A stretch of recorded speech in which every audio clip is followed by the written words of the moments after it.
네, 안녕하세요. 박중사입니다. 2023년 9월 22일 금요일 장 마감 방송하도록 하겠습니다. 자, 현재 시간은 9월 24일 일요일 오후 6시 5분 지나고 있습니다. 주말 사이에 유진투자증권이 HTS 점검을 한 모양이에요. 그래서 접속이 잘 되지 않아서 좀 다소 늦게 녹화하게 되었습니다. 자, 양해 부탁드리고요. 일단 나스닥부터 짚어보도록 하겠습니다. 밤 사이에 나스닥 조금 괜찮나 싶었는데 다 뱉어내고 토요일에 일어나 보니까 다 뱉어내고 끝이 났습니다. 아침에 그러니까 미국의 아침 시간 오전 시간의 흐름은 1% 정도 강세 보여가지고 이제 좀 반발 매수 나오나 싶었습니다만 결국에는 일정인 것 같습니다. 9월 말에 있는 5년 만에 맞이하는 연준의 셧다운 가능성이 우려로 또 제기되면서 마지막에 또 반발 매수 문을 다 뱉어내면서 끝이 났고요. 우리 야간 선물도 322.25로 종료했는데 그 이후에도 추가적으로 더 떨어졌기 때문에 월요일 아침에는 332를 이탈하면서 출발할 수도 있고요. 332 초반 정도에서 출발할 것으로 보입니다. 조금 좋지 않은 분위기가 아침부터 프리장부터 형성이 될 것 같죠. 자, 일단 금요일장 한번 살펴볼게요. 금요일에 우리는 어떻게 했습니까? 금요일은 12시에 발표되는 일본의 금리 결정을 좀 지켜보면서 장 초반은 좀 관망했었습니다. 동결 발표 전에 좀 시장은 미리 양호하게 상승 분위기를 좀 만들면서 무난하게 동결 발표하고 평이하게 이렇게 넘어갔어요. 안정적으로. 2달 전에 YCC 정책 수정할 때는 정말 크게 요동을 친 적이 있었죠. 이런 식으로. 그러나 오늘은 금요일은 좀 잠잠하게 넘어갔었습니다. 자, 우리의 매매는 최근에 이제 하락장에 대응을 해서 목요일에 제가 웬만하면 오버나잇을 말씀 안 드리는데 이제 목요일에는 이제 오버나잇 조금 일부 가능하다고 말씀을 드렸어요. 바생반에. 그래서 풋옵션을 하시든 선물 매도를 하시든 미니 선물을 하시든 일단 목요일에는 종가로 숏포지션을 청산하지 않아도 된다라는 관점을 올려드렸었습니다. 그래서 그 매도분 익절해야 될 거 아니에요. 불확실성 속에서 계속 끌고 가기보다는 그날 해도 충분하기 때문에 목요일 익절부터 일단 말씀을 드렸습니다. 이제 그게 이렇게 제가 올려드렸었죠.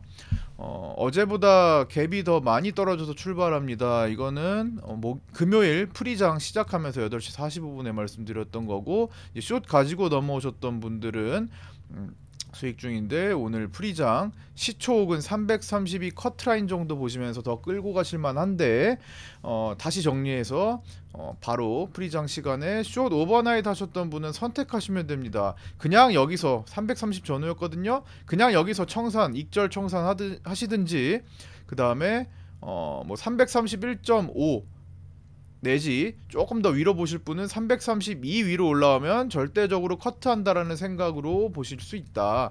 이제 그게 나는 그냥 오버넷 한 거 충분히 개파락 많이 했어. 개파락 정말 많이 했어요. 올해 들어서 거의 최고치일 겁니다. 거의.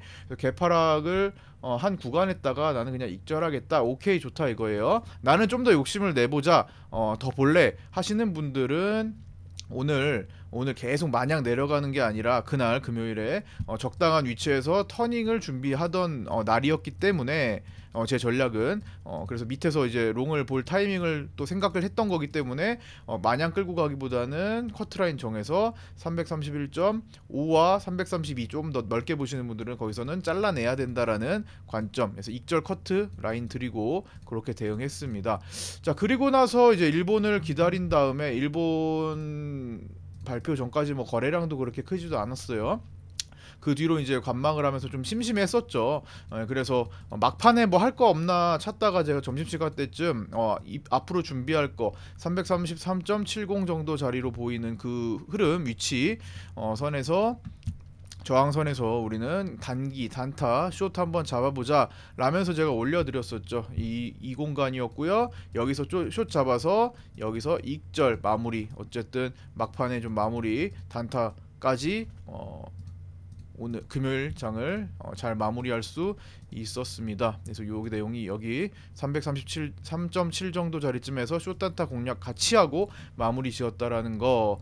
그래서 이제 결과가 나왔죠. 결과가 뭐 이런 식으로 제가 좀 전에 말씀드렸던 그 내용, 이게 오른쪽 위에 있죠. 오른쪽 위에 어제보다 이제 갭이 더 많이 떨어져서 출발을 했다라는 요 내용. 그래서 익절하자, 익절 커트 드리고 320만원 수익, 180만원 수익, 그 다음에 68만원 수익, 8만원 수익, 작고 크고 작은 수익 인증 올려주신 분들.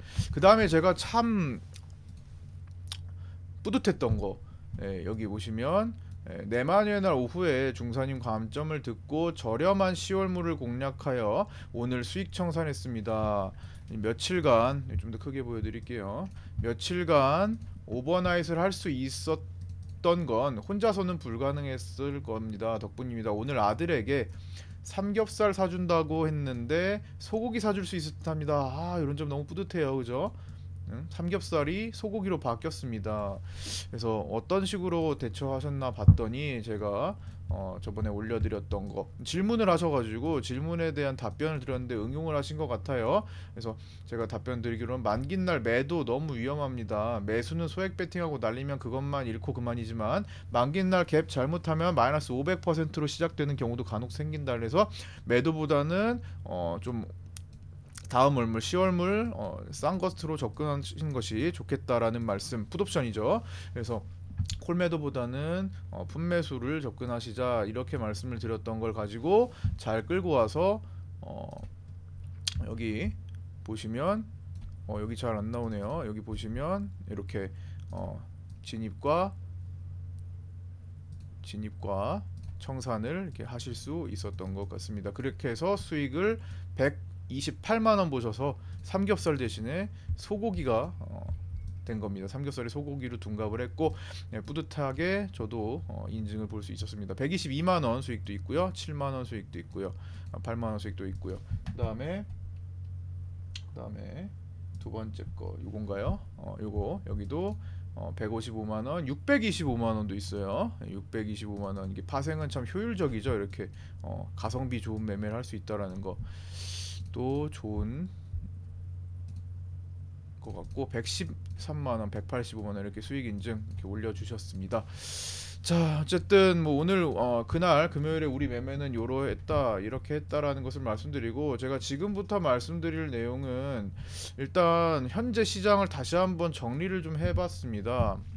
참 좋지 않죠. 그래서 현재 시장의 상황들에 대해서 한번 간단히 좀 필요한 내용들 가지고 좀 정리를 해봤는데, 이게 다가 아니에요. 다가 아니고 좀 쉽게 생각할 수 있는 몇 가지 포인트들만 좀 정리를 해봤습니다. 일단 지금 인플레이션 압박, FOMC 이후로 인플레이션 압박이 좀 생겼죠. 다시 한번 그게 이제 생각보다 길어질 수 있는 고금리 시기에 대한 생각을 다시 한번 하게 되었습니다. 이제 인하에 대한 시장의 예상은 조금 더 뒤로 밀렸다라는 거. 파월 의장의 스탠스 변화는 사실 없었어요. 약간의 단어 선택만 좀 달리했던 거지 실제로는 파월 의장은 계속 바꾸지는 않고 있었던 것 같습니다. 내용은 결국에는 요지는 인플레이션의 목표치 설정해놓고 그거 안 되면 난 계속 금리 인상으로 갈 거야, 혹은 높은 고금리를 오랫동안 유지하고 조금 더 경제 지표를 살펴보자, 이런 관점이었죠. 그래서 뭐 단어 선택이 조금 달라진 거지 파월 의장은 그대로 여전했다 정도였죠. 그래서 인플레이션 목표치 2%에 대한 생각 고수하는 것, 그러니까 유가가 이렇게 상승하니까 인플레이션 지속이 우려되는 거, 계속 같은 상황이었죠. 그러니까 금리 인상에 대한 생각, 한 번 더 인상할 수 있다라는 생각을 계속 하게 만들었다라는 거. 그동안 중국은 이제 세계의 공장 역할을 하면서 글로벌 인플레이션을 억제하는 방향으로 힘을 써왔습니다. 그런데 최근에 이제 중국 GDP 등 경제 지표의 부진한 상황을 볼 때 그 역할이 점점 줄어들고 있어요. 그래서 중국이 인플레이션을 잡아주는 역할이 많이 축소됐기 때문에 인플레이션의 압박을 좀 더 받을 수 있는 환경이 되었습니다. 자, 그럼 계속 이제 인플레이션 올라가고 우리는 금리를 계속 높여야 되고 이렇게 안 좋은 상황만 계속 가야 되나? 과연 지금 유가 상승이 가장 문제였던 것 같은데, 이 그다음 중국하고 이 유가에 의한 인플레이션이 완화될 여지가 없을까, 있는 건가 살펴보면 유가 상승은 지금 최근에 뭐 골드만삭스도 그랬고 JP 모건도 그랬고 뭐 각종 금융기관들이 전부 다 죄다 많은 사람들이 100달러 이상까지 보고 있습니다. 그래서 오히려 그렇게 유도해놓고 그 전에 차익 매물이 나올 가능성, 매도세가 나올 가능성도 일단 염두에 두고 있고요. 중국이 원유값이 쌀 때 이제 먼저 사들인 거예요. 그렇죠? 굉장히 먼저 사들여서 그러면서 이제 수요가 많아지니까 올라갔던 거죠. 공급도 줄이고 했으니까. 그러나 이제 중국도 먼저 미리 사두는 건데 비축해 두려고 하는 건데 겨울철 준비하기 위해서 비축해 두는 건데 100달러 이상 넘어간다면은 굳이 그 비싼 가격에 사들일 이유는 없습니다. 그래서 그 이상의 가격에서는 더 이상 미리 매입해 둘 필요는 없어져요. 그래서 자연스럽게 유가의 상승세는 어느 정도 진정될 것이라는 전망. 그다음 미국인데요. 미국이 원래 당초에 여름에 7, 8월쯤부터 해가지고 그동안 우크라이나 러시아 전쟁 때문에 이 전략 비축률을 굉장히 많이 써왔어요. 코로나 때도 그렇고 쭉 이어서. 근데 비축률가 거의 이제 바닥을 보일 듯 위기에 처하니까 다시 사들일 계획을 이제 7, 8월 정도부터 이제 갖고 있었는데 그게 원유가 갑자기 60달러 언더에서 갑자기 이제 중국의 사재기로 막 치고 올라오니까 비축류 매입이 뭐 축소됐었습니다. 완전히 안 산 건 아니고 원유가가 지속 상승함에 따라서 어느 정도 이게 철회가 됐었어요. 근데 이제 그렇게 해서 조금 마련한 비축류들, 많이 마련하지는 못했지만 그런 비축류를 100달러 이상이 되면 다시 풀어가지고 유가를 조절할 가능성이 높습니다. 그래서 이번에도 유가가 원유가 어떻게 됐습니까?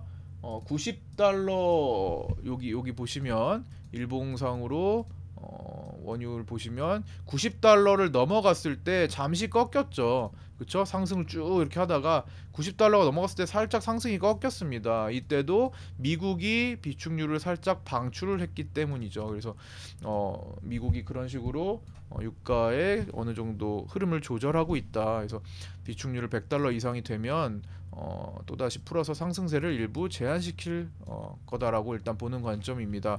그래서 유가가 계속 폭등해가지고 생기는 인플레이션은 어느 정도 완화할 여지는 있다라는 겁니다. 그러나 일단 지금의 상황에 순응을 해야 됩니다. 일단 금리 인상 한 번 정도 더 가능성이 있다라는 걸 열어두면서 우리는 앞으로 시장을 보수적으로 바라봐야 될 거고요. 그렇게 해서 이제 현재 종합 포지션, 파생 상품의 돈이 먼저다라고 말씀을 드렸죠. 그래서 그렇게 해서 현재 종합 포지션은 외국인들이 일단 현재 약 2조 원 정도의 매도 포지션을 갖고 있는 상태로 추정이 됩니다. 뭐 대략적이에요. 뭐 1조 7천억에서 2조 3, 4천억으로 유동적입니다. 그래서 2조 정도의 평균 매도 포지션을 가지고 있는 상태로 보이고요. 여전히 따라서 하방 압력이 상당히 강한 상태입니다. 그다음에 금요일에 이제 개인들이 월요일 위클리 옵션에 대해서 푼매도 를 이제 14억 정도 해줬습니다. 그래서 개인들의 상방 베팅이 좀 있었고 이제 그 푼매도분을 좀 잡아먹기 위해 월요일 시장이 좀 압박될 사유가 좀 될 수 있을 것 같습니다. 그래서 이번 주는 또 특이하죠. 연휴 전날 수요일이 목요일 위클리 옵션 만기일입니다. 그래서 이번 목요일 위클리 특징은 또 금융투자가 하방을 구축했다라는 것이 좀 보이는데 참 월요일도 빡세고 그다음에 화요일도 뭐 연휴 전날이라 크게 돈을 막 밀어서 쓰는 사람들이 많이 없겠죠. 자제하겠죠. 그다음에 마지막 연휴 전날 수요일까지도 위클리 옵션 만기 포지션 상태가 썩 좋지는 않기 때문에 우리는 계속 당분간은 조심하는 스탠스를 구축해야 될 것 같고요. 뭐 외국인들이 급 태세 전환을 한다면 이제 그때 시장에 따른 대응 시나리오 생각해 둔 걸 가지고 대응을 해 나가야 될 겁니다. 확인하고 접근하자입니다.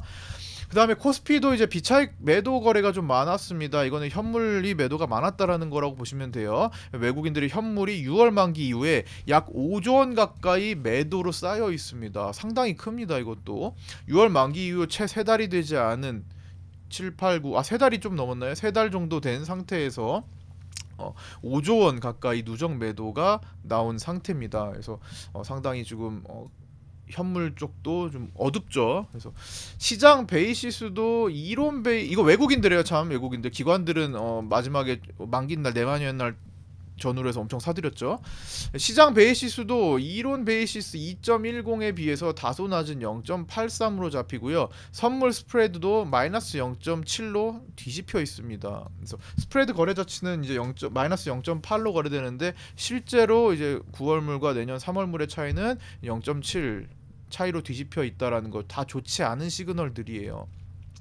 환율도 계속되는 외국인들의 이탈에 금요일은 야간까지 이제 좀 내려오긴 했습니다. 1340을 넘어갔다가 좀 내려왔죠. 제가 늘 말씀드렸듯 1차적으로 1340선에 도달하면 일단 외환시장이 방어를 발동시켜서 어쨌든 1340 언더로 자꾸만 낮추려는 성질이 있다고 말씀드렸습니다. 이번에도 1340을 다시 찍으니까 거기서 또 저항이 발생했죠. 지난번에 막았던 자리 또다시 막히고 있습니다. 그러나 저항은 뚫릴 수도 있어요. 뚫리면 다음 1375 라인으로 가야 되고 그 다음 1400 라인으로 가게 됩니다.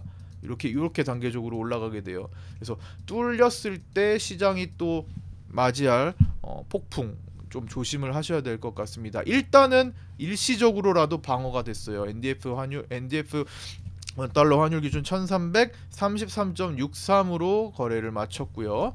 그냥 7원 정도 이제 내려온 거죠. 고점 대비. 그래서 뭐 여기에 뭐 이제 다음 주 5년 만에 미국 셧다운 가능성까지 뭐 전반적으로 다 좋지 않은 시그널들이 엄청 쌓여 있습니다. 그래서 지금 뭐 공격적으로 보고 뭐 레버리지 쓰고 뭐 이럴 때가 아니에요. 그래서 뭐 거기다가 기술적으로도 봐야죠. 기술적으로도 코스닥 정도 볼까요? 이제 코스닥을 보면은 그동안 이제 에코프로와 에코프로 BM으로 많이 왜곡됐었죠. 2차 전지 종목들로 코스닥이 전 세계 시장에서 가장 강력한 시기를 보냈고 좀 왜곡이 돼 있었습니다. 그래서 이 코스닥이 왜곡됐던 코스닥이 다시 돌아오려는 성질도 있을 텐데 하필 또 삼중고점이 의심되는 구간까지도 만들고 있습니다. 그렇죠? 삼산. 그래서 좀 부담스러운 환경이기도 한데 뭐 이런 것들이야 지수는 또 이렇게 딱 맞아 떨어지는 것도 아니니까 다른 요인들과 함께 이제 추가할 사항 정도라고 보시면 될 것 같아요. 뭐 여기에 지지 라인도 있는 거니까 단계적으로. 그다음에 그래서 결국에는 이제 확실한 전환 시그널이 나오기 전까지는 일주일이든 뭐 한 달이든 세 달이든 어떻습니까? 좀 길어질 수도 있죠. 상황이 지금 상황이니만큼 금리 인상이 언제 11월에 한번 나올 것인지 11월이 넘어가면은 12월에 나올 것인지 그 다음에 인하는 언제 시그널이 잡힐 것인지 내년 뭐 1월인지 3월인지 이거 모른단 말이에요. 그래서 일주일이든 한 달이든 세 달이든 일단 현물 투자하시는 분들은 레버리지를 일단 당연히 없애야 되겠고요. 매매를 하시더라도 당분간은 당일 데이 트레이딩 정도로 짧고 굵게 하시는 게 좋습니다. 이미 가지고 있는 것들은 종목을 나눠서 좀 줄여두시라고 말씀을 드렸고요. 그게 아닌 이제 나머지 현금 가지고 운영하실 때는 내가 또 가만히 있기는 좀 뭐하다 하시면 당일 커트 반드시 하는 걸 원칙으로 하시면서 데이 트레이딩을 짧고 굵게 보시는 것도 괜찮은 것 같습니다. 그게 1%든 2%든 어때요? 그렇죠? 나 작게라도 뭔가를 연습하면서 한다라는 데 의의를 좀 가지고 하실 분들만 하시고 나는 그게 대응이 안 되고 당일 커트할 자신이 없어. 그런 경우에는 정말 좋은 타점이 나오기 전까지는 웬만하면 돈을 많이 쓰지 않는 경우로 스윙 타점을 좀 하이에나처럼 기다리는 것이 더 합리적일 것 같다라는 생각을 해봅니다. 그러나 데이 트레이딩을 소액해보시면서 감을 익히시는 거는 찬성이에요. 하실 수 있는 분들에 한해서는. 대신에 반드시 커트 하면서 가야 된다라는 거.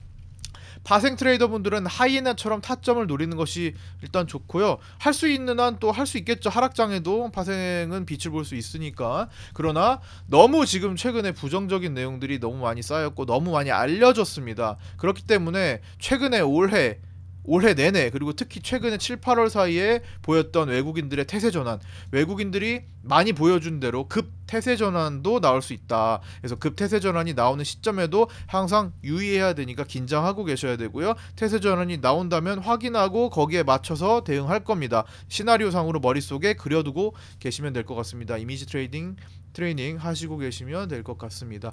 자, 오늘 여기까지 마치겠습니다. 또 짧게 끝내려고 했는데 내용 전달 좀 자세하게 중요한 내용들 좀 전달해 드리다 보니까 또 오늘도 오래 걸렸습니다.